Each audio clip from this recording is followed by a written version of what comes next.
Hi, everybody. Welcome to Kindred Skulls. I'm Matt Freese. I'm here with my co-host Nick Olson. Nick, how are we doing today? Good. Finally had some time to, settle down after one of the most intense viewing experiences. These Vikings keep finding ways to surprise me. I keep finding, okay, well, maybe we'll settle into something here, and they pull off the greatest comeback in NFL history. So, I'll be honest, I got very close to turning it off. And I watched just out of it was just like, well, Justin Jefferson could do something. There Yeah. could be fun tape moments, whatever. I'll keep it on or whatever. I fed the baby while we were watching it. So, did you watch the whole broadcast? Did you get the full viewer Yeah, so experience when you watched it? so I watched the whole broadcast, but I kind of put it on a secondary screen as it was going on. So like at halftime I was like, "All right, I'm done with this." I figured I'd fire up. I was playing a couple video games that didn't require like my full attention the whole time. So I had that on the second screen. I was checking it out. I was like, hey, maybe we'll do, a couple nice things in the second half, like you said. Like, obviously, this game's totally out of hand, but I want to see the team not quit, right? I don't need to watch the rest of this stupid football game because nothing good's going to come from it. But if I bring my mic closer to my face here, but thank you, listeners, for sitting through the first 2 minutes of this podcast where I didn't have my mic next to my face. But we might get something good from the Vikings overall. And it turns out we got something fantastic. As the fourth quarter went on, I went back downstairs and made that my full attention on the TV.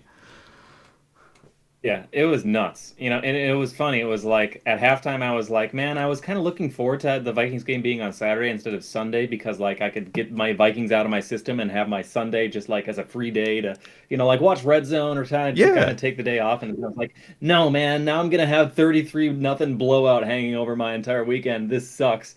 And then it all came back to like, oh wow, the Vikings are really going to do like on in the end of the fourth quarter and in overtime, it was just like insane to pull that off. So I feel like this is going to go down in the pantheon of like Vikings moments. Where were you when you saw, the Minneapolis Miracle? Where were you when you saw, the Blair Walsh miss? Where were you when you saw the Vikings complete the biggest comeback in NFL history? So just from a fan experience, this was a really fun one to be able to tune into as everybody collectively went from like, aha, this affirms the Vikings are frauds to everybody collectively going like, okay, this is kind of getting interesting. Wait a second here. This is only a two possession game. Like theoretically, it's still I wouldn't say like it's like 95% chance, and then to go all the way to that Dalvin Cook screen touchdown and hitting the 2 point conversion and having it all tied up. It was just an insane, exciting finish. So it was awesome. Even apart from watching like the all 22, just like the fan experience, this was a special one. So happy to be able to be. Eric Kendricks was like interviewed after the game, and he like was in tears, and he was like, like at this point in my career, like I know how hard it is to win the division. So to be sitting here winning the division after completing the greatest comeback in NFL history, like I'm just trying to stop and smell the roses, and this is just a beautiful moment. So I felt that as a fan too. Like I've been through a lot of good times and bad times with the Vikings, but this, regardless of where things go with this team this year, whether they're contenders or pretenders, or if they win playoff games or if they lose, this will still be a cool memory to have. So was happy to be able to get this one. yeah, absolutely. I think it's important to take a step back and be like, hey, look, even if advanced metrics don't like the Vikings, and those advanced metrics are probably right? Like the Vikings probably aren't as good of a team as your typical 11-3 team is, right? Like that's probably a true statement. It's very likely a true statement. That doesn't matter. They're in the playoffs and that's what matters. They have the opportunity to win. It'll have to be, four straight games and win the Super Bowl. And they're in a weak NFC where they only really have a couple opponents who I think can stop them, right? Because even if the Vikings aren't better than probably a decent portion of the AFC, honestly, they are better than most of the NFC, and that's who they have to face until they get to potentially the Super Bowl. So it really is just a moment to take a step back, say, what the power rankings say or what advanced metrics say doesn't really matter because this team has won the division. They're guaranteed a home playoff game, and they're very close to getting guaranteed 2 home playoff games if they win the first one. So I think it's important to take a look at the big picture and not get so caught up in like, oh, we're underrated by DVOA or something like that, right? Yeah, I'm just enjoying the ride. Just enjoying the ride. 10 straight 10 one-score wins, is that sustainable? Probably not, but winning is fun. This has been a really fun season. So, win or lose in the playoffs, it's been a fun one. So, why don't we get into how we got into that hole in the first Yeah. place? So that it was very quickly just got worse and worse and worse. Started with the blocked punt returned for a touchdown. I think it was the long snapper. Andrew DePaula kind of missed, or maybe it was the guy right next to him missed, and some guy came right up at the A gap, blocked the punt. They made a good play and were able to return for a touchdown. Next time, Kevin O'Connell goes 4 and out. He tries to go for it on fourth and whatever, and we just weren't able to convert. Go back it again, try it again, go 4 and out. So back to back 4 and outs. And then I think they got something going with that Dalvin Cook run, but then he fumbles like a play or two later, and they Yep. lose the fumble. So fumble luck coming back to bite us, some fumble luck regression. And then the very next drive, it's a pick six because Jalen Rager runs to the wrong spot. He's supposed to, it's like a choice stucco, I think, if I'm remembering it right. Yep. And so Rager's kind of just supposed to sit in the soft spot in the zone, and instead, after Kirk throws it, he runs away from the ball and the slot defender just catches it. So, yeah, it went from bad to worse to even worse to holy smokes, how is this even happening? The Colts are a bad team that they score 33 points already in the first half. So, anything you want to pull out from that first half, or do you want to just move on to the fun stuff? No, I think it's important to talk about at least a couple things. I mean, special teams just absolutely cratered in the first half. Like, it was an embarrassment. The opening kickoff, Indianapolis returned for a pretty big gain, and they turned that drive into a field goal, right? Then we have the block punt, just a crater. Then we have the fake punt on 4th and 1, which I really thought was Kevin O'Connell pressing, right? Like, I didn't love that decision making. Yeah. I kind of did like actually going for it on the first 4th and 1. I thought that was an aggressive decision, but given the way the game had gone completely against them, and like it felt like they were really stuck in the mud on offense, I thought that was potentially a way to spring them out of being stuck in the mud. Obviously, it didn't work. And then he goes back the next time we have a 4th and 1 in that situation and goes for the defense has to be on mega alert for a fake in that scenario, I think, right? Because you're up by so much, you just want to play it safe and not make any mistakes on the Colts side, not give your opponent anything to work off of. And I think that's the exact wrong time to call a fake like that, because they didn't have a favorable look, right? They made Jalen Nailor try to make a contested catch. There were a couple missed opportunities. Go ahead. Yeah, there were a couple missed opportunities on offense. Obviously, the Dalvin Cook fumble after the big play, huge missed opportunity. I think there was, and the Vikings tried to get down the field. It's not like they weren't trying. Kirk took a sack on a leak play that was actually covered really well. That ended up being a big sack where it felt like he was holding the ball forever. There was a third down play where Kirk, I think, took another sack, and it was a high-low concept to the one side that was covered well, but KJ Osborne was wide open on the other side, so he just opened to the wrong side initially for what would have been successful for the play, and that's based on the pre-snap coverages and stuff. Like, I'm not saying Kirk was wrong to do that necessarily, but it was just one thing after the other that seemed to be not working out or working against the Vikings. On the defensive side of the ball, they weren't great, but they did shore up a little bit. They held the Colts probably to less points than they could have gotten, considering how many drives the Colts had starting in Minnesota Vikings territory. It felt like almost every single drive started in Vikings territory. And then they got the help from the two, the one defensive and the one special teams touchdown as well. So it was just like a crazy combination of things that led to the Vikings being down 33-0. And then I think it goes into the second half where it's like nobody was playing well. It looked like, that KJ Osborne initial catch and then turned into a not catch in the first half was another part of the microcosm in the first half, right? Even when you think they're doing something good, it turns out to not be worth anything, right? So I think just that totality, just absolutely nothing went right on the offensive side. On the defensive side, things went maybe a little bit better, but obviously we let up 33 points. That's not good. We let up 19 non-opponent points, right? Like, still 19 points, letting up 19 points and a half is really bad for the defense. So it was just such a combination of terrible things happening. Yeah, it was kind of funny.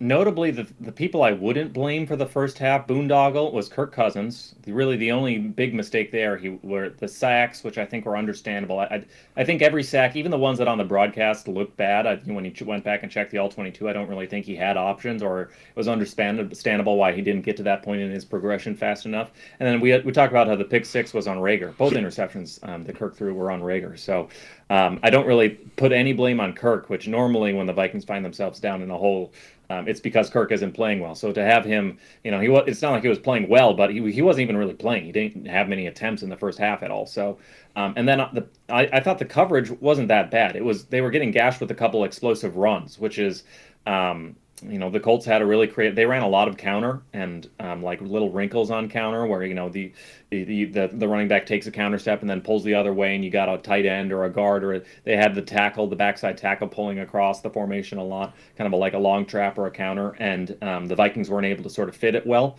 Every single time the backside edge would sort of lever inside and attack it with his backhand or whatever, and somebody would come back around and nobody would pick it up. No, the linebacker Hicks or whoever wouldn't sort of exchange over the top, so they got gashed by it. Pretty much it was on the first opening play was a it was they faked split zone, so the Y working across the flow of the zone, and then the running back would take the ball in hand. It's just like inside zone, but with a slice block from the tight end working across the grain of the formation. But instead of handing it off to the running back, they handed it off to Michael Pittman going in orbit motion across and jet motion. So kind of just a jet sweep with a little bit of eye candy on it. But every single time the Vikings failed to sort of scrape over the top and actually have a player there to meet. So they got like four explosive runs off of that. The coverage wasn't that bad. I mean, there was a couple. There was like a tight end that got open off play action on kind of well, I wouldn't call it leak, but he was just kind of just in the middle of the field over the linebacker, and the linebackers got sucked up by play action. But for the most part, it was the run defense and the fact that drives were starting, at the 50-yard line or in Vikings territory, or miscues were happening. They were going four and out in their own territory multiple times. So in terms of like EPA per play, I don't think the defense really performed that poorly, even when you factor in the poor run defense. I mean, and when I say poor run defense, I also want to make clear that like the defensive line played extremely well. Dalvin Tomlinson back is a huge game changer. It's really just things happening on the edge and teams finding ways to attack the softer edges. Not between the tackles. Things between the tackles go nowhere. So it's interesting to get yourself in a 33-0 hole and not have a lot of blame to levy at either Kirk Cousins or the pass coverage. But that's kind of the situation the Vikings found themselves in. So at least, but that much is encouraging because I think you're not going to see many punts blocks return for a touchdown. You're not going to see many four and outs in Vikings territory going forward. Those are sort of fluky things. You feel more confident about putting up 5 touchdowns and only giving up one offensive touchdown from the Vikings defense. So that much is encouraging. Just a lot of fluky bad stuff. A fumble recovery that fumbles are usually 50-50 to recover. So that Dalvin fumble, losing that, even that one is like half of the time you would recover that. So a lot of luck regression in that first half. But those are things that they don't concern me as much. So I do want to just to put a fine point on the fourth down play calling. It's not that I had an issue with the calls, but I had an issue with the sequencing. This is to kind of put a gloss on your point here. The first fourth down play call was kind of just a running back dive that they did, and they ran into basically a brick wall where I think four of like the 6 gaps or whatever were covered by defensive linemen, and they ran towards a bubble, but like the bubble had like extra backers in there too. So they were kind of it was 4th and 1 there, but they were just running into a brick wall. If you're going to run into like a brick wall, you should run behind Christian Darrisaw because he moves people. You shouldn't run behind, Austin Schlottman or whatever. So I wish they had done that sort of dive play on the third down, and instead what they did on third down is they called a jet sweep to CJ Ham, which is I think Kevin O'Connell's been really good this year, especially second half adjustments and low red zone, and the opening script has been fantastic. But I think he gets pretty cute on third and short, and he will either like go empty in shotgun, which is we've talked about why he does that, but I kind of just wish he would just go for the easy, simple, straightforward. Don't get too cute, just run it forward on inside zone or something. So I wish he had done like the dive play on third down and then gotten cute with the CJ Ham jet sweep, because if you do the CJ Ham jet sweep on fourth down against that look, that probably goes somewhere because they were keying in so much on playing, shutting things down between the tackles. But on third down, it wasn't it. And then the second fourth down, that's when you have, the punter throwing a pass. And at that point, if you had done that the first fourth down, they wouldn't be expecting it. But because it was the Yep. second time in a row, you all that then special teams is alerted. So yeah, I think some growing pains from Kevin O'Connell from a play calling perspective. But on the whole, like there's a lot to fix from the first half when you watch the tape, but also not as much that like, anytime you go down 30, you give up 33 points and a half, you would, want to burn the tape. But when I watch it back, I was like, okay, this is problematic, but it's fixable, and it doesn't concern me too much going forward because a lot of it is just like freak stuff. So maybe that's an optimistic gloss to put on it, but I didn't feel as bad watching the tape as I certainly did watching it live. Yeah, I mean, I guess I thought the biggest issue in the first half was offensive line play. Like, particularly the interior, somewhat the edge rushers, but just allowing, the lack of yardage in those critical third down situations or fourth down situations, and then the sacks that we did take were partly on Kirk, partly on good coverage by the defense, I think, which is maybe play design, maybe a little bit of Kirk Cousins not moving, progressing quickly enough off of things that are covered. It's a variety of things, but I do think it's worth noting that we had a particularly negative first half on offense, even if the defense was not great, but okay, right? Like, I don't think the Colts offense were world beaters, but I also don't, like, they were effective. They moved the ball. Even when they didn't have the ball in scoring position, they tended to, even when they didn't start, they tended to get into field goal range and at least be able to kick those field goals. So there were definitely things to clean up for the first half, and that got cleaned up dramatically in the second half, right? And if we flip over to the second half now, I think the first thing that we want to talk about is just how the Vikings turned around and started scoring those 5 touchdowns. And KJ Osborne provided that spark early in the second quarter. It was the second drive, because actually the first drive was 3 and out, and that was even more demoralizing, I think, right? Because you go into halftime, you're down 33-0.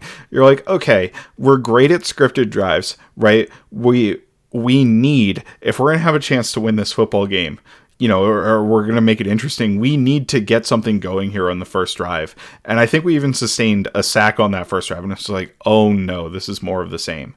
But then on the second drive, KJ Osborne busts open a big play. He's running the seam. We ran 4 verticals against cover 2. It looked to me like standard cover 2, not Tampa 2, because the middle linebacker just simply did not get enough depth to carry KJ Osborne. The other safeties were covered by, were taken out of the play by other vertical routes that were ran, and KJ was just wide open. Kirk hits him, maybe not perfectly in stride, and KJ does a really good job fighting for extra yardage. It felt like he dragged a defender like 20 yards on that play to get down inside the 4. And then on third down, the Vikings have a pretty good motion from him that gets him out into the flat. It looked to me like the Colts were playing man coverage in that, and Julian Blackman, who's playing slot for them, who's typically a safety in absence of Kenny Moore, just does not do a good job following KJ Osborne on the motion. It may be a trade-off where Stephon Gilmore needs to cover it just because of the man coverage, and it looks like, they do try to switch it off, but it's way too late, and KJ Osborne's just wide open for the touchdown. So I thought that was a really nice red zone wrinkle, red zone design. Obviously, we've talked a ton about the Vikings red zone designs here. So that was the first that got going, and then KJ Osborne really throughout the rest of the game, I think if we just focus on him specifically a little bit, just did a fantastic job, right? Like, he dragged defenders for so many yards in this game. It was like watching the World's Strongest Man competition and guys dragging a bus, right? Like, it was crazy. He was just absolutely awesome after the catch. There was one third down I noted even later in the game, 3rd and 9 in a critical situation, where he catches the pass, drags a guy 2 yards past the first down marker. He did it on screens tons of times. Anything else to add to KJ Osborne's game there, Nick? Another thing I would really highlight is all the wide receivers this game, but he especially was excellent as a blocker. Yes. And that was a huge part of setting up what the Vikings were able to do on the Dalvin Cook explosive. He pinned Yannick Ngakoue, who's he's not renowned for his run defense, but he's still a defensive end, and we're talking about a wide receiver pinning a defensive end like inside, completely sealing him out of the play. That was a big part of why Dalvin Cook was able to bust out that, what was it, a 40-yard run or something. 44, yeah. Another, a lot of wide receiver screens, KJ Osborne getting out in front, a lot of runs. I mean, Thielen did a great job too, but like Osborne doing the dirty work, kind of in that Cooper Kupp role where he's more of like a tight end, asking to down block, to pin, to seal second level defenders, linebackers, even edge defenders sometimes. So that was really impressive to do. He put up 157 yards, and that was with the refs taking away a 40-yard catch that he was able to make too. So if you had KJ Osborne going for 200 yards against the Colts, congratulations. You should buy some lotto tickets. Fantastic. I mean, he earned those yards too. The stuff after the catch is funny. He's not like slippery in the way that like Dalvin Cook can be, but he just has incredible contact balance and doesn't go down easily, and is able to just sort of keep that inertia going when guys start trying to wrap him up. He'll just sort of take him along for the ride a little bit. So impressive stuff. And there was another one where he kind of like stopped quick on, I think it was a curl route or like a stick route, where he got hit quickly and the safety comes down and he just sort of like pivots immediately, and the safety blows past him, and he's able to like run upfield. So Osborne doing a lot of really impressive stuff after the catch. Obviously, he was really impressive at the catch point too. Sometimes I think he makes it a little bit more difficult on himself, like on both that 40-yarder that got called back and the 4 verts that set up the first touchdown in the Vikings' first touchdown. He like did a 360 while trying to catch the ball, and like was able to keep running. It's like you're in Madden and he hits circle or whatever too early, or just like spins and catches the ball anyway. So it makes it a little harder on himself, but like, man, the speed, the ability after the catch, the blocking ability, everything he was able to do. This was a real breakout game, and makes it kind of like very hopeful that like even when Thielen heads off into the sunset of his career, KJ could be a meaningful contributor to this offense going forward. The only other gloss I would put on it is I was really impressed with the low red zone play design of that touchdown he had.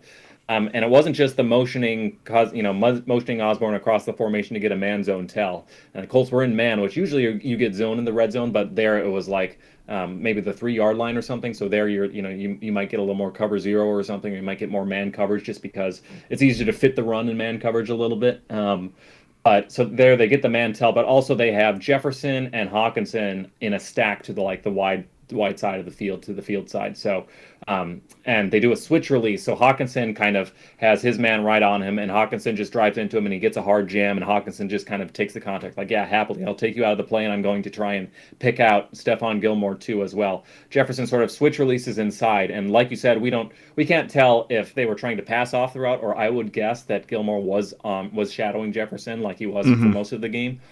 But like either way, that gravity of Justin Jefferson, I mean, and there were a lot of plays like this where Jefferson just kind of everybody goes with him because everybody's so concerned about him. But like having Jefferson switch release inside kind of draws everybody in the wrong direction, and that gives a very relatively big window for the red zone to KJ Osborne. And Cousins is able to drive that ball into the front pylon from the far hash, which is it probably looks pretty easy on, it's a 3-yard touchdown throw, but it's actually a pretty hard throw, and you got to be very accurate with it too. So well designed, well executed. I thought that was one of the best plays O'Connell has called. Probably the best play call from the game. So that was really encouraging to see. But yeah, hats off to Osborne on his career game. Yeah. All right, and KJ Osborne has a career game. Justin Jefferson, 123 yards is a routine game for him, right? So, he was fantastic as well. Obviously, he gets a touchdown in there, just taking massive hits and holding onto the football multiple times. Now, he did drop the first one where he took a big hit. That was a great play by the linebacker to cover that. That's not something you normally would expect the linebacker to be able to make against Justin Jefferson, right? But like, he was being asked to run option routes where he gets wide open. I think there was a second and long right after Kirk Cousins took a sack in the second half, where Justin Jefferson just beats the corner on an option route, beats the slot corner on an option route to the outside, and gets the first down immediately. It was like 2nd and 16, 2nd and 17. He gets 18 yards kind of casually, making a big play on an over where KJ Osborne kind of runs through players and runs with players. Like, his yards after contact is very direct and straightforward, I feel like. Where Justin Jefferson's yards after contact, he consistently gets yards after contact, but it's the slipperiest thing in the universe. It's like he's a magician kind of just teleporting a couple extra yards down the field every time he works through contact. And it's telling, too, right, that the two biggest mistakes the Vikings offense made probably happened with Justin Jefferson out of the game. And I don't want to bag too hard on Jalen Reagor here. I think his thing was more of a chemistry and a feel thing with Kirk Cousins than it was him necessarily, making huge mistakes. But the lack of chemistry and the lack of feel led to huge mistakes by the Vikings, right? I don't think you can give up on that route, on that deep route. I do think he gets negative marks for that. And the initial pick six, like, he drifts on that play, and I think he drifts because he knows there's a defender directly behind him, and he wants Kirk to lead him to the inside, but he doesn't have the chemistry with Kirk for Kirk to be able to throw that inside. So Kirk throws it where he expects Reagor to be, and Rager's not there because Rager's trying to do something that's probably more advanced than they are in their stage of chemistry, right? Which he's a backup receiver. He's not going to get that time with the ones. So the absence of Justin Jefferson is felt by the backups behind him just not being to his level of quality, right? I think if it's Justin Jefferson on either of those two plays, now we have seen Justin Jefferson quit on a play or two, right, this season, like in the Eagles game specifically, the one interception comes to mind. But still, if he's in the game on those plays, I think that his and Kirk's chemistry is enough to where they're not interceptions. Yeah, I just think this game from Justin Jefferson, like, yes, the final stat line was, just another day in the office for him, but like, when I scout wide receivers and I try and simplify things to just sort of distill it to like what is the essence of being a good receiver, it's what do you do before the catch? Can you get open? What do you do at the catch? Can you reel in tough grabs? And what do you do after the catch? Can you pick up yards that other wide receivers can't? And here Jefferson just had some of his most impressive reps yet. That touchdown he had against Stephon Gilmore, I think that is arguably the best route Justin Jefferson's ever done. I mean, press man coverage against Stephon Gilmore, arguably one of the best cornerbacks in the NFL, continuing to play at a Pro Bowl or All Pro level, and Jefferson just completely shakes him out of his shoes on this sort of I don't know what you would call it, like a reverse whip route almost, where he sort of steps up and releases inside and makes it look like he's gonna hit the slant and then like sort of hop steps back, and so Gilmore jumps on the slant, and meanwhile Jefferson's just sort of like tap dances into the end zone and wide open. Just really, really impressive stuff. The suddenness, the ability to get guys to bite on things, to make one route look like the other route. Really, really impressive stuff. And then the ability to hold on to that ball that, Cousins throws a hospital ball into cover two where Gilmore's the cloud corner. Gilmore comes over and sort of lowers the shoulder, hits him with the helmet right at the top.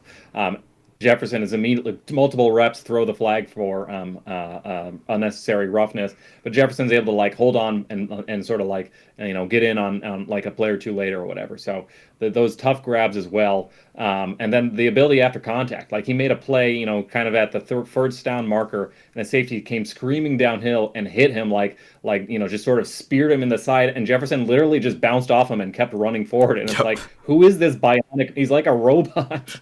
he just like some guy, like it's like an Andrew Sendejo like spear out of nowhere, and Jefferson just sort of absorbs the contact and keeps running forward. It's insane. And you add that kind of yak on top of the choice route stuff where he's just like, okay, I'm gonna pick up, it's 2nd and 18, and I'm just going to casually pick up a first down on a 5-yard choice route. Like it's so really, I mean, these are the sorts of games that, we've had a lot of elite games from Jefferson, but some of the individual reps here are things that I think only Justin Jefferson can do. And it kind of puts together, like, he's such a complete receiver in every single way. So, and the attention he gets, even on the routes he wasn't targeted, the way he was able to set things up for other receivers, just a special player. And, even when the Vikings are down 33-0, the Vikings are still worth watching just to be able to get to see somebody of his talent level. So it's a lot of fun. Yeah, like the flexibility and the pliability from him, I think are what kind of set him apart from almost everybody else in the league. Like, I can't think of another guy who has that kind of, like, how many big hits has he sustained in the past handful of weeks? He's been lit up time after time again.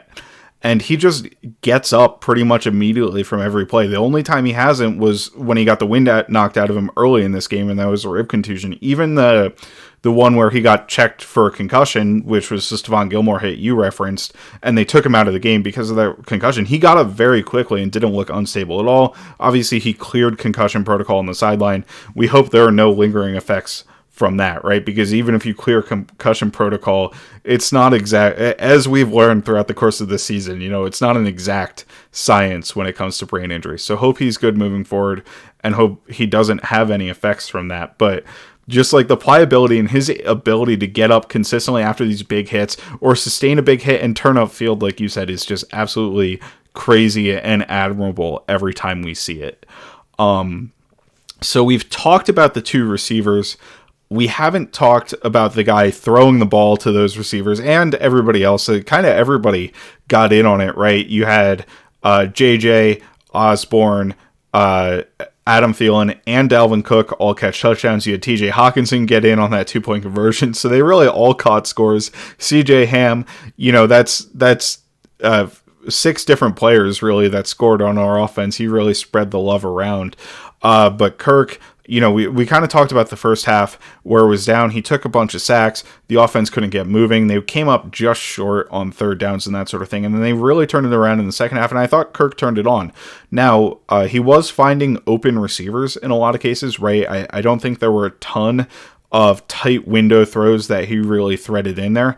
But I think his ability to find those open receivers, his ability to be accurate on throws like that KJ Osborne touchdown, right, which require a very precise level of accuracy. Even the KJ Osborne not touchdown where he went up and he got knocked out of bounds out of the back of the end zone, that's a good throw and good ball placement by Kirk. And if KJ doesn't get hit, he has a chance to land in bounds for a touchdown. I thought Kirk was generally pretty good. There were a couple of misses. He wasn't on the same page with Thielen on one third down, I think. But overall, I thought the accuracy was good. He's played at a pretty, and he's had those accuracy inconsistencies this year. I think that's something that we're just gonna have to deal with right now, which is not something we were used to seeing in past years. But the tenacity to go through and bring, as he's getting pummeled time after time. I mean, he got sacked 5 or 6 or 7 times in this game. Continue to stand up, convert those second and longs, as I mentioned, on the throw to Justin Jefferson, and just have the Vikings move the ball consistently down the field in the second half was really great to see from him. I thought he had a very good game. How would you overall evaluate his game, Nick? I thought he was fine. I thought it was a good game, but it wasn't. I give more credit to the receivers and to the scheming up than I do to Cousins. I don't want to damn him with faint praise. I mean, anytime you complete a historic comeback, hell yeah, hats off to the quarterback too. But it was kind of like a game manager-y, good quarterbacking. Very good processing. He was able to make full field reads and find the open receiver, and he was kind of throwing against air for a lot of the game, or he was throwing into open holes, giant holes in cover 2 or coverage. But still, you credit the processing. He did have a number of bad misses. There was the TJ Hawkinson down the seam that was uncatchable. There was an early third down to KJ Osborne that was behind him and maybe theoretically catchable, but probably I would not chart as catchable. There was a red zone throw to Justin Jefferson, which granted Jefferson kind of slowed down on, and so maybe Kirk was expecting him to keep going, but it bounced off a defensive back's hands. Interestingly, that was the one that PFF charted as a turnover-worthy play, which I understand where they're coming from, but it's not like he threw it to the defender. The defender was able to just get the ball off his fingertips for a pass break. Honestly, to me, that was his worst throw of the game, so I agree with it being turnover-worthy.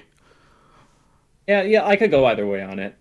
But it's funny seeing, PFF give him a 50.9, a 59.7, a bad grade, that's the grade they gave Zach Wilson, basically. It's a worse grade than they gave Matt Ryan, which is, I don't know how you give it, if it's, I don't want to focus too much on the PFF grades, but over the course of a full season, they're predictive and they're useful. For single games, they miss things. And if you compare, JT O'Sullivan had a great video breaking down what Kirk Cousins does. That is very very complimentary. Very impressed by everything Kirk does. It means a lot more to me to hear JT O'Sullivan impressed with Kirk Cousins than to see Kirk Cousins get a good grade. So I'm not sweating it. At the same time, I understand PFF's main point is like, well, yeah, these are easy throws he's hitting. He's not carrying the offense. The offense is carrying him because he's throwing to wide open receivers from clean pockets or whatever. And I think there's some truth to that. I think PFF underrates his command of the offense. Big part of this comeback is just being able to like get into the huddle, get out of the huddle, adjust the protections at the line, tell everybody what they're going to do, like be able to clock the ball so that they can make that last second overtime field goal. All that stuff, stuff Kirk did, veteran quarterbacking that PFF is not grading. They don't care about pre-snap stuff. And all the game managing processing, like the KJ Osborne touchdown is probably like a +0 or a +0.5 grade for them. When we went over, like that's not an easy throw to make. So I feel like I get PFF's argument, but also like, come on, man, he led a historic comeback, and it wasn't all the receivers doing it for him. He had to make the throws too, and so I thought he did a good job. So it was a good offensive performance all around.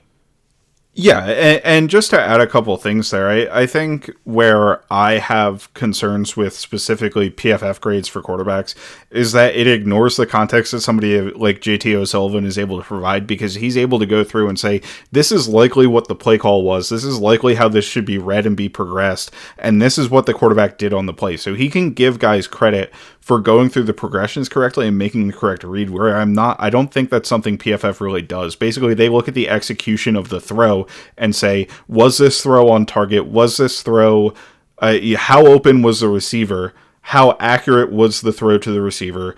And, if there was a defender who's able to make a play on the ball, obviously that's a bad decision, right? But that's the only consideration they take for it being a good or bad decision, whether or not there's a defender with a chance to make a play on the ball, right? And the accuracy of the throw is the second factor. So I think that being able to add that context with somebody who understands, NFL level offenses and how offenses operate and function in general is an important added context compared to a PFF, grader who's going through and basically going off a check mark of the aspects of the play, right? So I do think that's some important context to add. And like you said, I think PFF grades are generally like a useful tool to have, but they're not the end all be all of the analysis.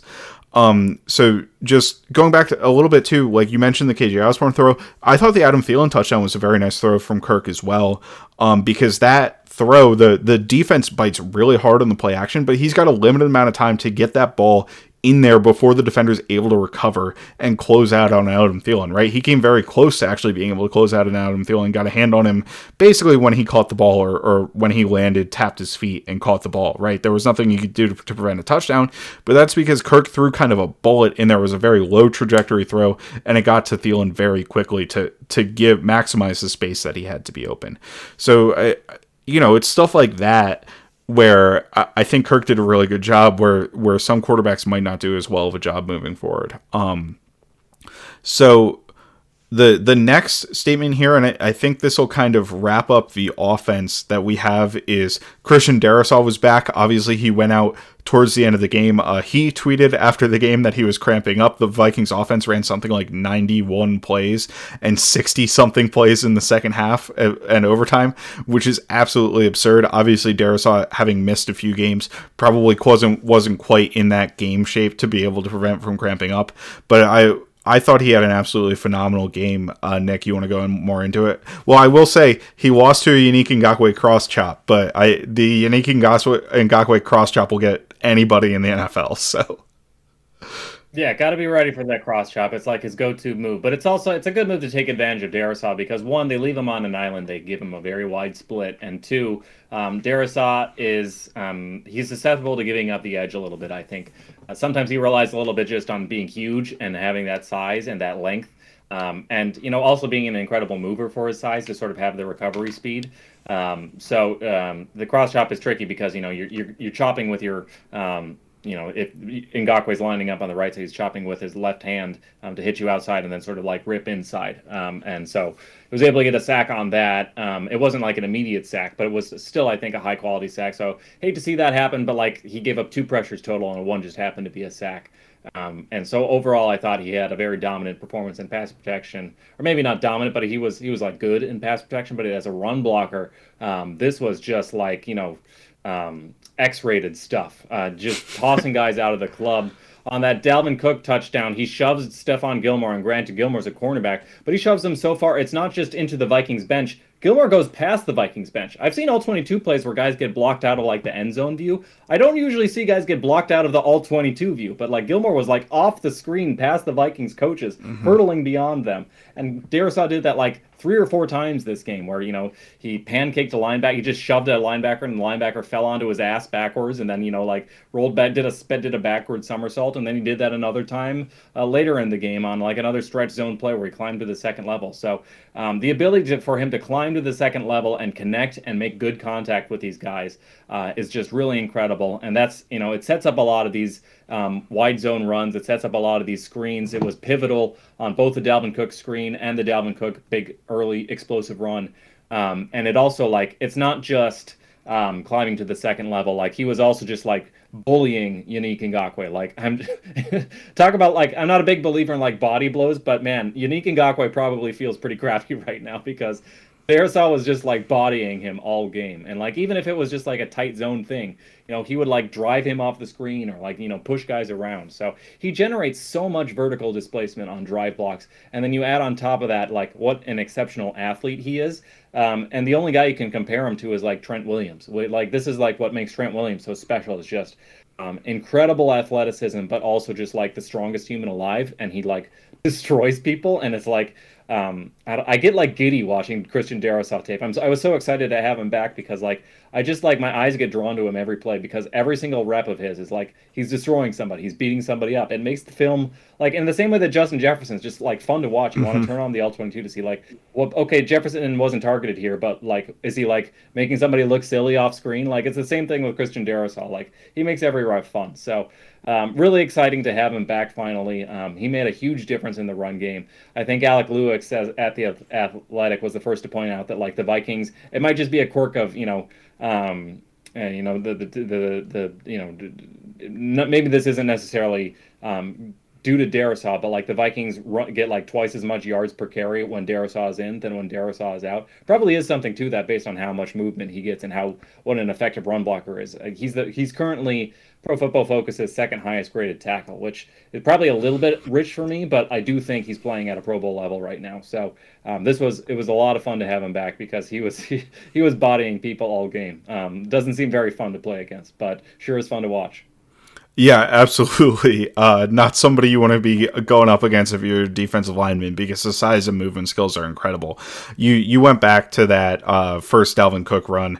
Like, just the ability to get on a smaller body in space is really difficult for an offensive lineman. And to do that and to absolutely throw the guy off the screen is a really fun plus block. Like, that's where you see a ton of Trent Williams highlights, right? Trent Williams like Christian Darrisaw there in this game. So we've hit the offense pretty good. And before we go over to the end of the game situation, why don't we talk about the Vikings defense a little bit? Because they really shorted up in the second half, right? We've been feeling really down on the Vikings defense since really the Bills game, right? I mean, I don't think they had a good performance in the Bills game, but we could kind of excuse that as it's the Bills. Then they have a terrible game against the Cowboys. Then they have a bad game against the Patriots. Then they have a bad game against Mike White and the Jets. Then they have a terrible game against the Lions last week, right? And in the first half, there's a bunch of fluky stuff happening to them. They're put in bad positions a lot, but they still let up 33 points, right? They still let up a ton of points in the first half. In the second half, they really shorted up. And there was an interesting report before the game that came from Tom Pelissero that said the Vikings were planning to play a lot more man coverage in this game. And that is something that I think they did. I didn't chart it or anything, but post game they played something like 60+% middle of field closed coverages, which is very different from what they had been earlier in the season. They're playing, we talked about it, a lot of that quarter half, a lot of cover 4, some cover 2 mix in there, not a ton of cover 2, but a lot of, too high defensive shells, whereas they switch it a lot to cover 1 and cover 3. I think part of that honestly was game script, right? You're playing a lot more cover 3 and cover 1 when you want an extra man in the box, or you want an extra man coming forward in the box based on how the Vikings do their coverage shells. And that's something excuse me, you're going to want to do when you're expecting your opponent to run a ton like we would in the second half because they were up 33 to nothing, right? So I think game script plays a little part in that, but I also think, it's just a defensive shift to try to help the defense perform better. Any thoughts on those coverages, Nick? Yeah, it was kind of encouraging to see them play a little bit more man. I thought there were definitely reps where in press man, guys got beat off the release, and I don't think they want to do a lot of that because, especially, unless they're playing like two-man press, like because then you'll have the safety help over the top. They could probably get away with it with how well their interior defensive line is playing, but like on first down or second down, I don't want to worry about like Duke Shelley or Patrick Peterson getting beat deep on just a vertical route off the release, which they will do. I mean, Patrick Peterson's a really good cornerback, but I feel like he's better in off coverage where he can sort of drive on the ball and read the route a little bit more and has a little bit more wiggle room. And if it gives up like a little quick out or whatever, or like a quick slant or like a little like stop route or whatever, that's fine. Like I'm not very worried about giving up short yardage passes. So I'll take that rather than like forcing them to and take away the quick passes. I'm okay if we get dinked and dunked a little bit. I'm fine giving that up if it means not giving up like 40-yard touchdown passes over Patrick Peterson's head or Duke Shelley's head or Cam Densler's head, since that's what happened last week. So that said, I thought the man coverage was especially when they were playing off man, was better than I expected it to be. I think part of that is they match up well with these Colts receivers, especially in terms of speed. Like the Colts receivers are not like Pittman is not a world beater, and Pierce is not like a world beater either. So like it works out a little bit better if Shannon Sullivan is matched up on these guys. So I think that helped, but also like I thought they played well, and then.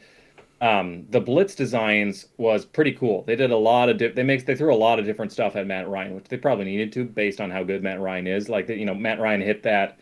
They sent a nickel blitz, and Matt Ryan was able to like throw into the blitz and convert on third down. So like that was just really good play by him. Ryan also had like a couple times where he like worked some pocket magic and was able to like find guys like shovel passes after like stepping up in the pocket, which is like, oh man, we're getting beaten by like magical Matt Ryan plays in the pocket. This is not not it's a little bit of an embarrassing way to lose, but I mean he's a good quarterback still, even if he doesn't have the arm strength. So but they were doing creepers, they were sending the nickel off the edge, they were sending linebackers up the middle in like a cover one blitz, they were sending Brian Asamoah off the edge in a cover one blitz. They were sending the safety. They were showing 7 or 8 on the line and then dropping some back. It was, I mean, like a lot of cover one type blitzes, but also a lot of fire zones. And a lot of just creepers where like they'll send Eric Kendricks and then DJ Wanham will play the flat instead, so it's kind of like a 4-man rush but with a creeper. So they were able to harass Matt Ryan a lot, and I think it was effective. The one that really comes to my mind was the last defensive play of the game, where Matt Ryan just had to heave up a prayer because nothing happened. Danielle Hunter came in unblocked because they overloaded the right side or whatever. I think they only ended up rushing like 5 or 6. So it's not like it was like a all-out blitz or anything, but Hunter was able to go on completely unblocked because the left tackle ended up blocking somebody else, and somebody else, the running back went for another pressure or whatever. So Hunter's able to basically get immediate pressure, and Matt Ryan has no chance on it. So some good designs. I wouldn't necessarily want to see them do this every week, especially against teams with faster receivers where you could get burned a little bit trying to get away with a lot of man coverage, or even if you're playing like kind of safe zones over, if it's like a cover 3 type blitz where you have 3 up, you can still get gashed by, like a deep curl route or something, or a comeback route against those too. So it's a little bit dicier.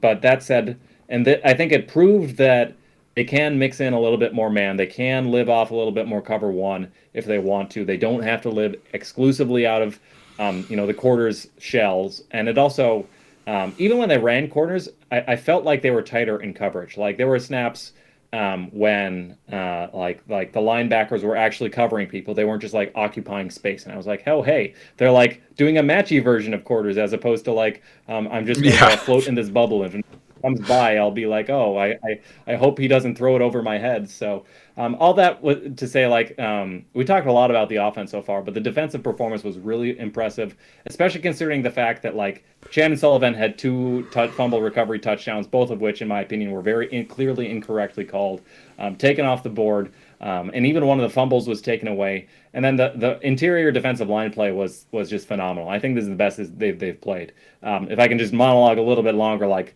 Dalvin Tomlinson is insane. He is so like this is like prime Linval stuff that he's doing, like being able to like play multiple gaps, being able to just like penetrate immediately and play, like the lock peak shed, being able to play a gap over and make a play. Harrison Phillips, the way they both eat double teams, and then Kyrie's Tonga had another really strong game. I think James Lynch had another really strong game. All the way these guys are playing. Dalvin Tomlinson in the pass rush.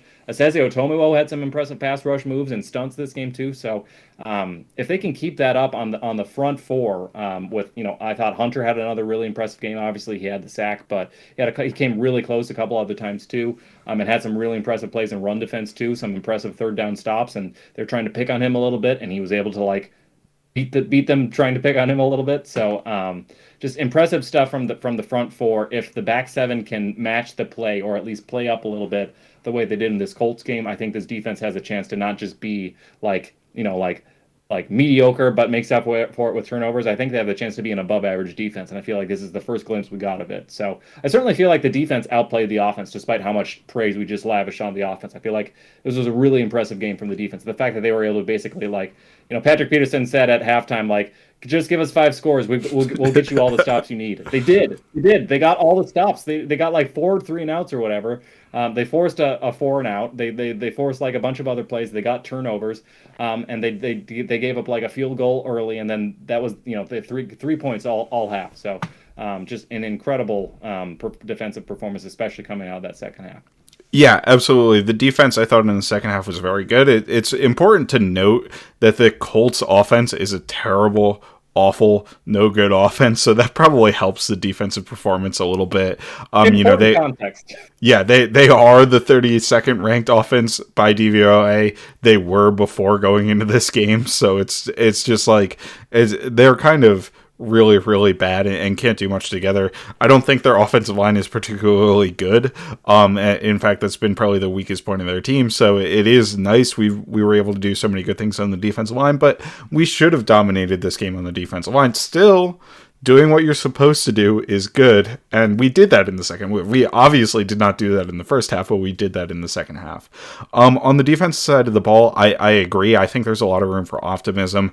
I think they are showing that they have more in their tool bag, and that'll be important come playoff time, right? Because we were very vanilla for a very long time, and building the tool bag and building the reps and having teachable moments that you can have with these sort of things is important, especially in this stage of the season where really we've already clinched a playoff spot. I don't know how obviously you want to win every football game you can, but I don't know if it's like, it's not like we're desperate for wins to try to make the playoffs, right? So you kind of want them to try different things in these coming games and try to figure out what works and kind of improve this defense moving forward.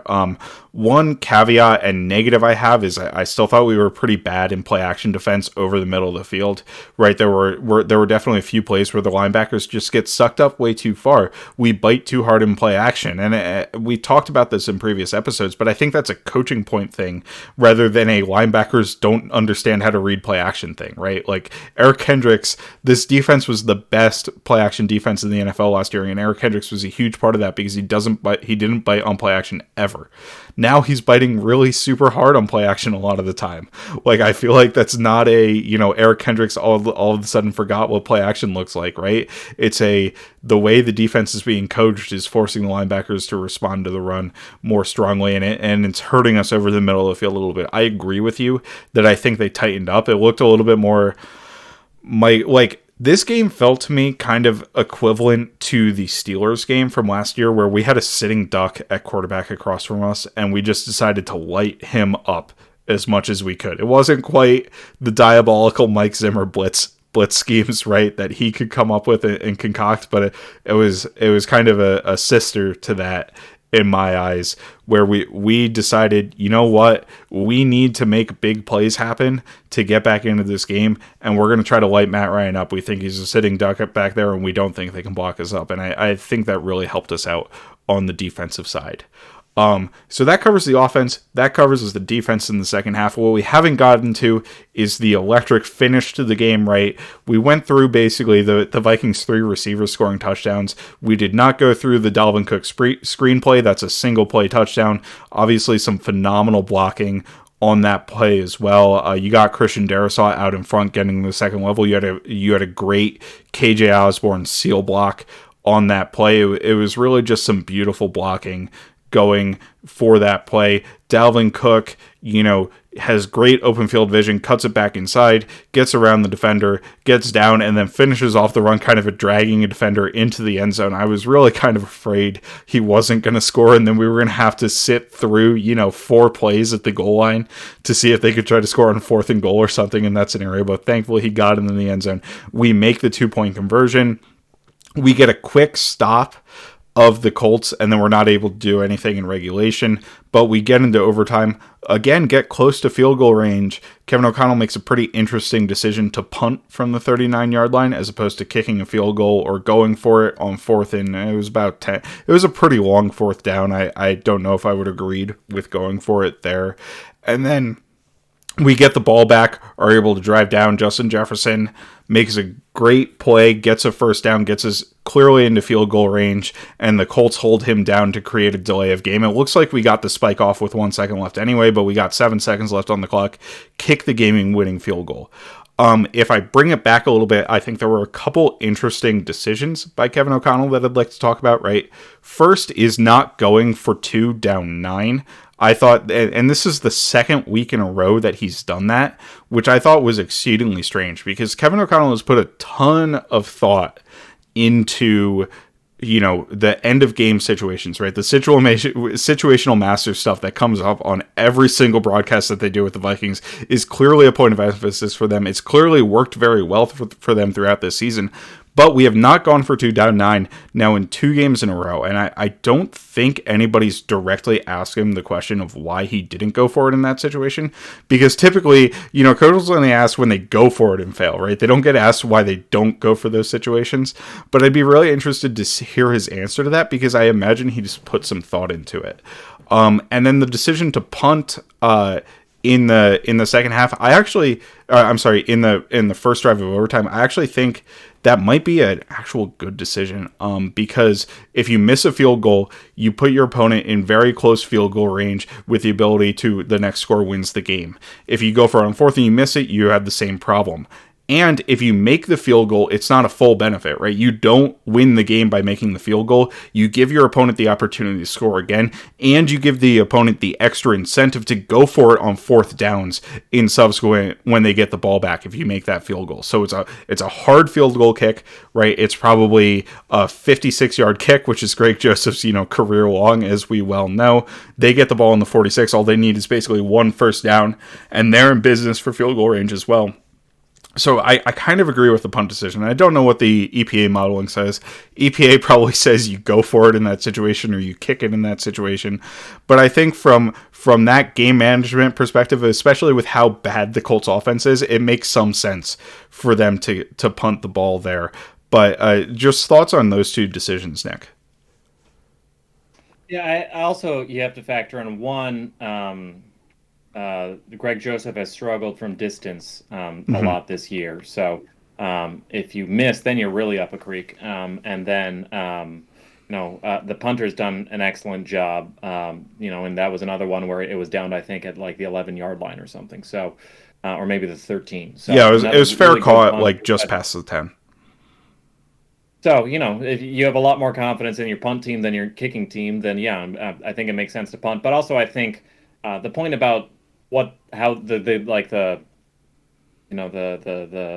behavioral economics or like the game theory of like what the Colts are going to do if you make the field goal, that gets them a lot more aggressive. The other thing you have to factor in is like losing this game would totally suck, but like or not winning the game would suck, but like a tie would have still won the Vikings the division, and that's kind of what mattered most. And Kevin O'Connell was very aware of this. So if you punt, you don't put any points on the board, but the tie is very alive because the Colts are not going to be aggressive and go for it on fourth down because they need to, because the Colts are probably fine with the tie too. They certainly aren't going to go for it on a do or die fourth down because you punted and maybe they'll tie and maybe you'll get the ball back or whatever. And that's what ended up happening.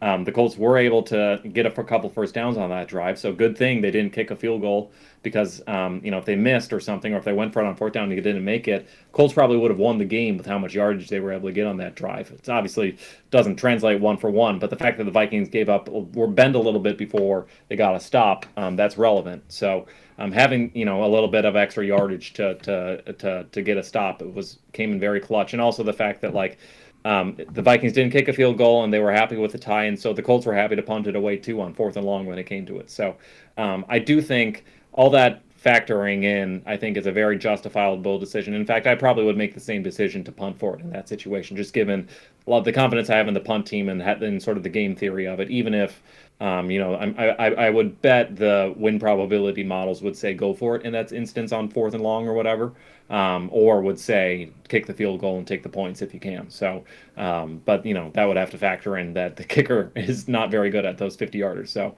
I was fine with those decisions.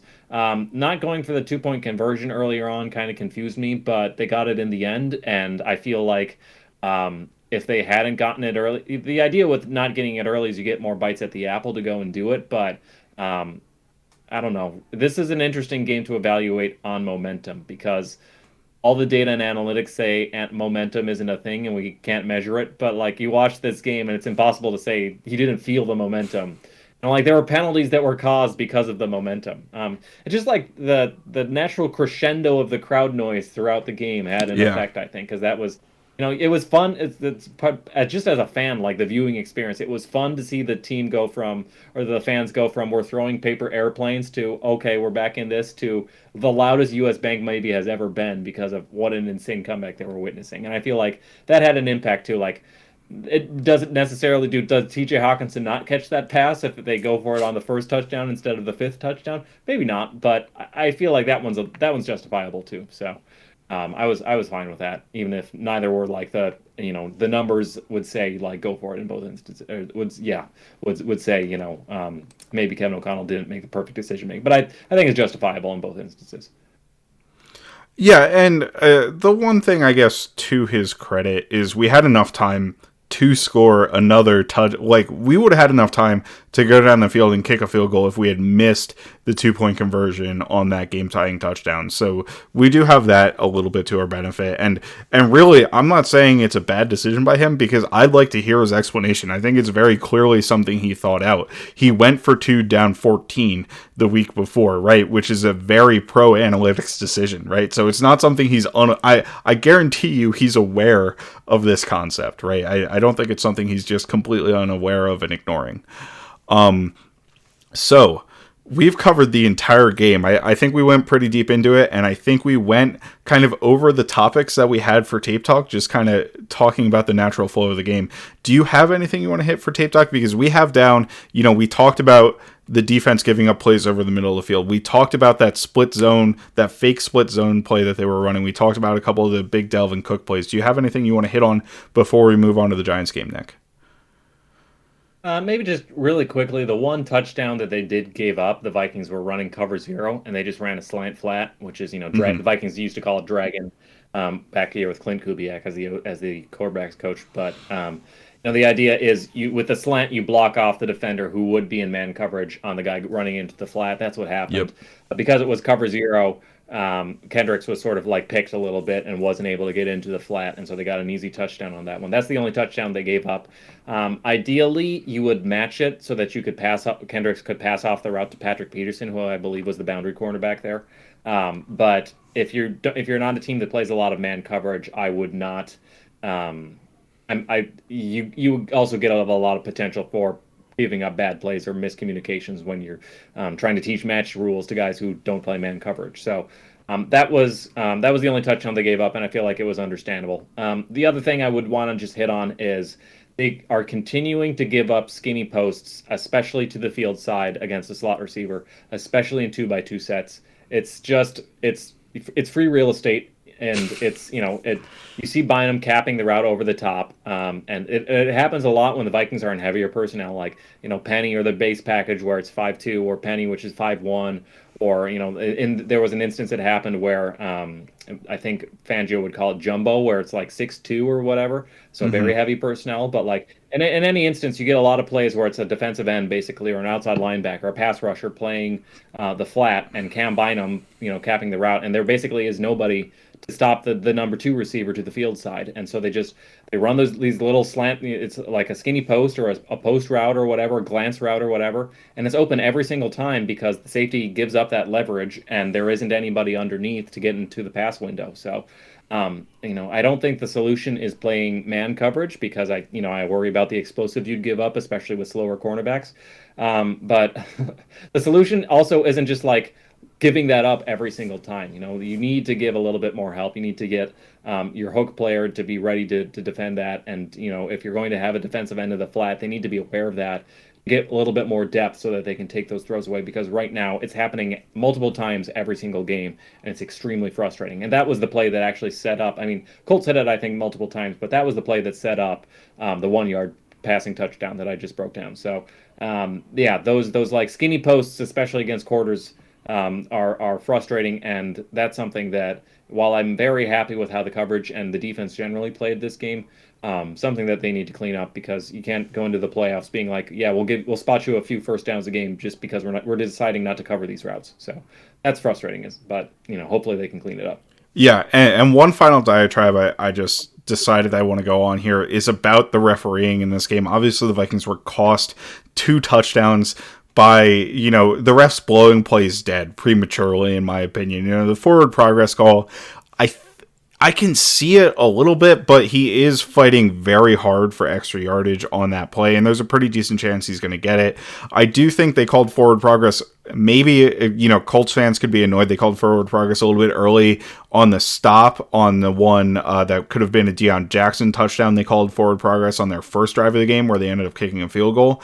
And then the Matt Ryan fourth down, they called forward progress. I think his progress was clearly stopped, and he really only fell forward after kind of the whistle was blown and the pile kind of fell apart there. So that one doesn't bother me all that much.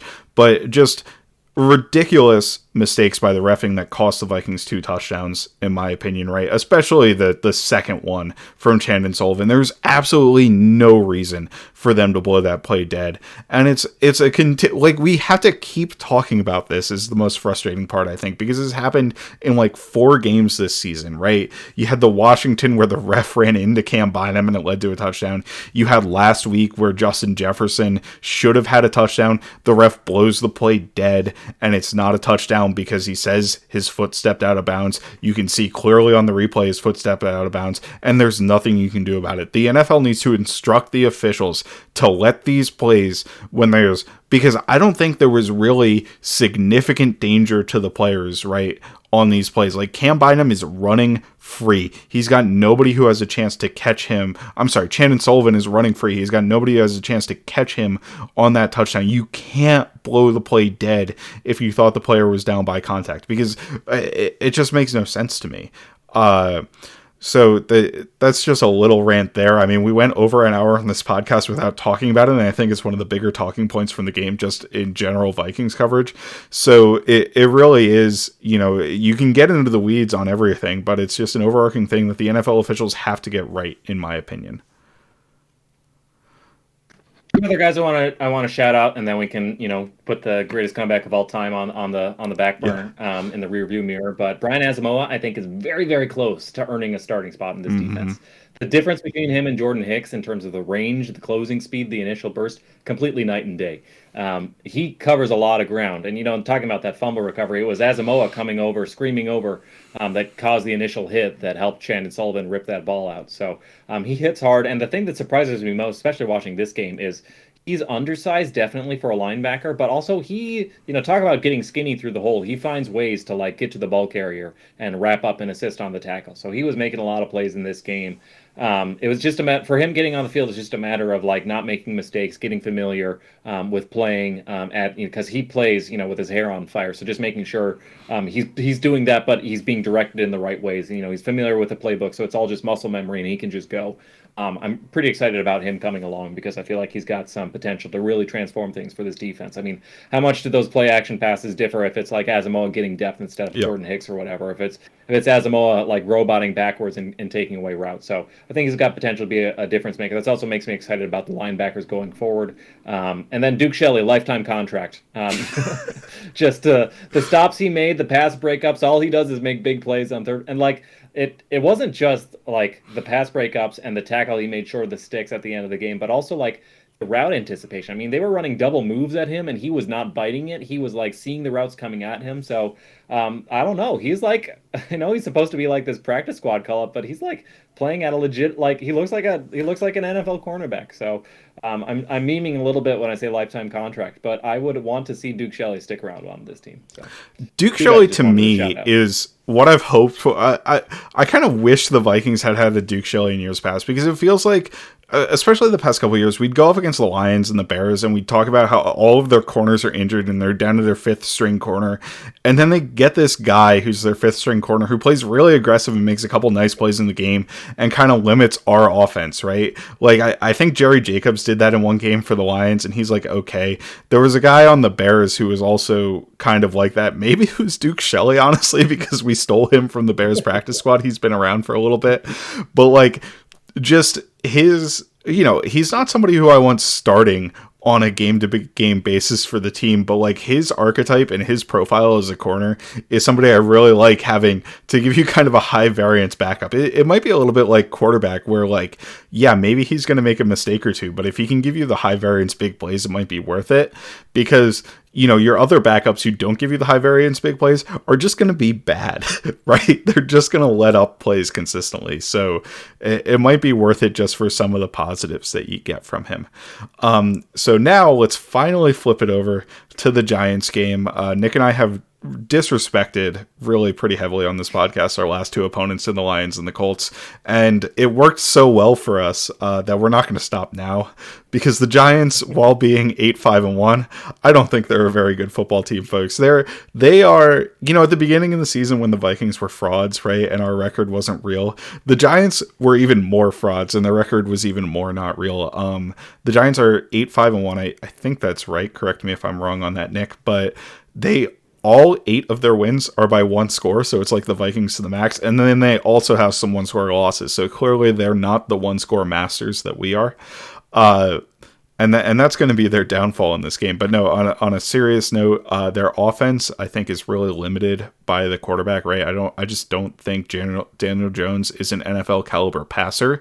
I think Brian Daboll, as a coach, has done a phenomenal job there, both maximizing the talent that they have on offense, right? Saquon Barkley's had a great year, and also being appropriately aggressive, really smart. I think they went for it on 4th and 9 that was Monday Night Football, right? Or Sunday night, rather. They went for a 4th and 9. They ended up scoring a touchdown on that drive, I believe. It makes the difference in the game because Washington has to try to drive down the field and score a touchdown rather than maybe kicking a field goal late in the game. Right. So it really, his coaching efforts have been really impactful. And I think that's an important differentiator for how the Giants have been good this year. I just don't think they have the talent on offense. On the defensive side of the ball, I think they get timely turnovers time and time again. They're a really aggressive defense. Obviously, it's a Wink Martindale coach defense. We went up against the Ravens last year.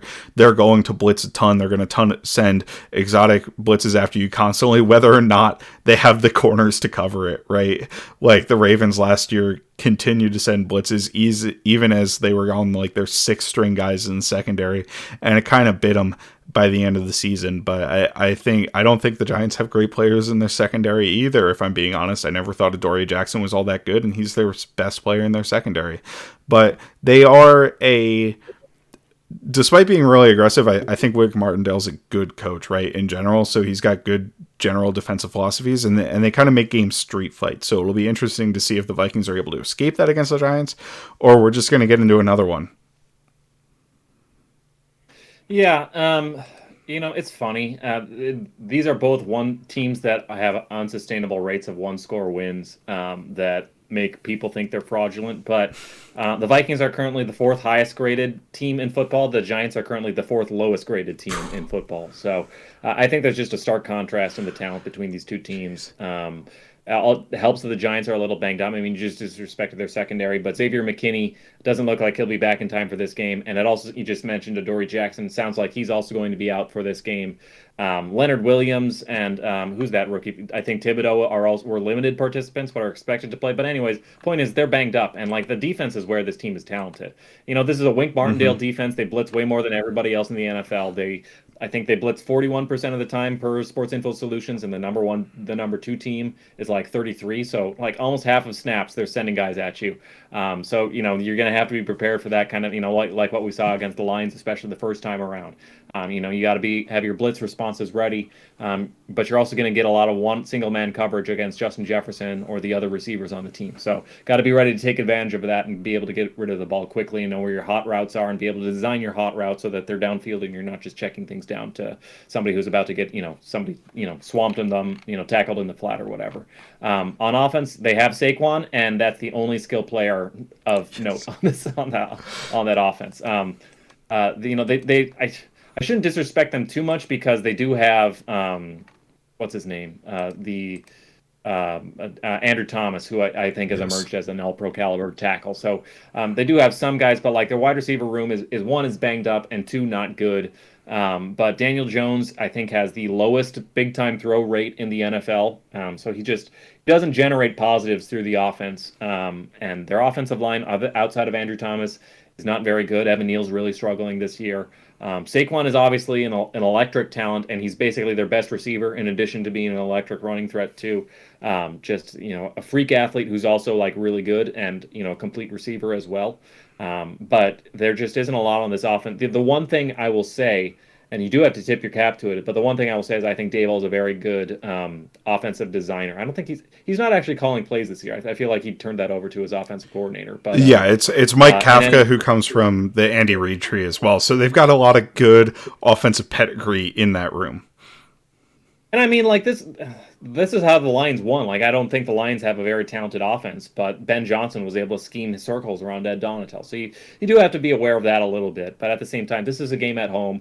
Vegas has the Vikings favored to win by more than just home field advantage. I think that's right, and I feel like given the injuries and given how talented each of these teams are, I think the Vikings are one of the most talented teams in football. Like Arisaw, Jefferson, the Zadarius Smith, Dalvin Tomlinson, all these guys, like I, the Giants have Dexter Lawrence and Leonard Williams, and I guess they've got a very good defensive line. Andre Patterson, shout out to him because he's got them playing very well.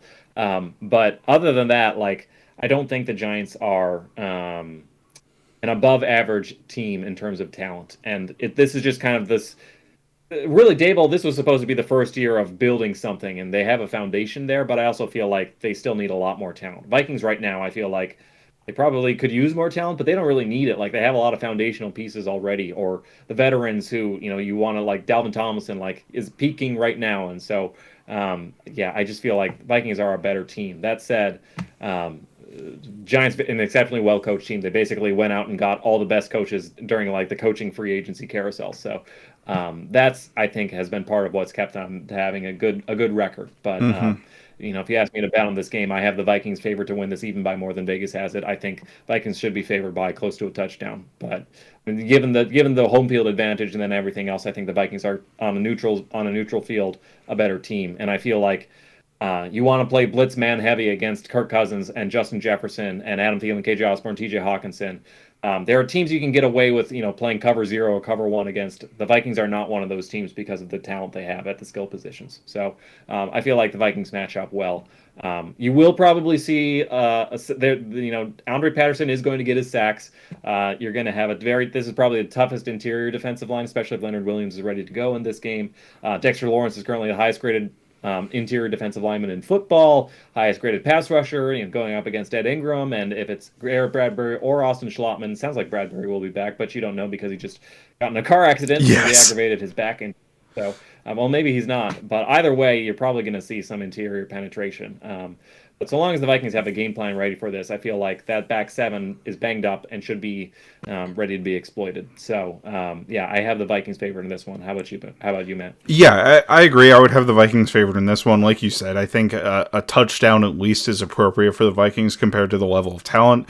But like you, I would caution that, well, I mean, I don't think anybody really needs caution that this could potentially go awry on the Vikings, right? We just saw the entire range of outcomes that are possible for this team in a single game, right? We saw a 33 to nothing first half and then a 36 to 3 comeback or whatever it was, or I guess 36 to 3 in the second half and then 3 points in overtime, right? So just an absolutely wild range of outcomes. The team is extremely streaky. It can go in any direction, and I think the recipe for them losing this game, right, is what you what you finished with saying, the interior pressure, right? Our weak interior offensive line, probably the weak point of our offense, going against two very good defensive linemen. I mean, Dexter Lawrence gave Garrett Bradbury his worst game back at NC State, right? Like that is like if there were concerns about Garrett Bradbury, and not a lot of people had concerns about Garrett Bradbury, it came from the NC State game against Clemson, where Dexter Lawrence dominated and pushed him back into the pocket, just overpowered him multiple times in that game. I think he's still capable of doing that, right? He's playing like one of the best defensive tackles in the NFL. Leonard Williams, also a very powerful player, who you can get matched up on the interior and can win against our interior offensive line. Kirk Cousins this season so far has not been very good against the blitz. Like prior to the Lions game, he was like the worst quarterback in the NFL, or a bottom tier quarterback in the NFL against the blitz, which is not typical of Kirk Cousins. It's not typical of what we'd expect for this offense, but it is what it is. It seems to have turned around to me in the last couple of weeks. We did very well against the Lions in the second game against the blitz.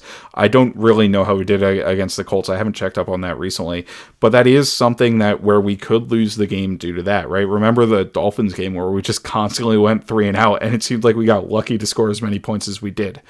On defense, when the Vikings are on defense, I think running the ball is the way to the Giants to win. The quarterback run game in particular, right? Daniel Jones is a pretty proficient runner of the football. We've seen them get shredded kind of by Jalen Hurts and a little bit by Josh Allen later in the season. Justin Fields had a pretty effective game against us. Even if it wasn't running the ball so much, he was actually his most effective as a passer, I think, all season in that game. So, I think that could give us a little bit of issues, but overall, I think if we keep kind of the game plan we had in the second half against the Colts, where we are bringing safeties down in the box more to support against the run, and we don't respect this passing offense, I don't think this passing offense deserves a lot of respect. So I think if we're able to do that on defense and also keep Kirk relatively clean on offense, or give Kirk options down the field, because I think our receivers will be able to win one-on-one matchups against these corners pretty much across the board. Like all of our receiving options, I think are better than all of their pass coverage options. I think the Vikings should win this game as well. Yeah. And, like you said, anything can happen any given Sunday or any given Saturday in this instance. Yes. But yeah, Giants, despite the how well coached they are, a talent advantage Vikings and home field advantage Vikings. And for me, that's enough. Yeah, absolutely. So I think that'll wrap us up for today. I'm Matt Freese. You can find me at Fries Football. He's Nick Olson. You can find him at Nick Olson NFL. We are Kindred Skulls. You can find us at Kindred Skulls. Greg is not here once again. You can find him at You've Been Gregged. You can find us on iTunes, Spotify, wherever you get your podcasts. YouTube, you can find us, just search Kindred Skulls. And with that, Skull Vikings. Skull. Skull, baby. The first round corner wouldn't do us any harm. Oh, another first round corner wouldn't do us any harm. Oh, another first round corner wouldn't do us any harm. And we'll all cheer on behind, and we'll score the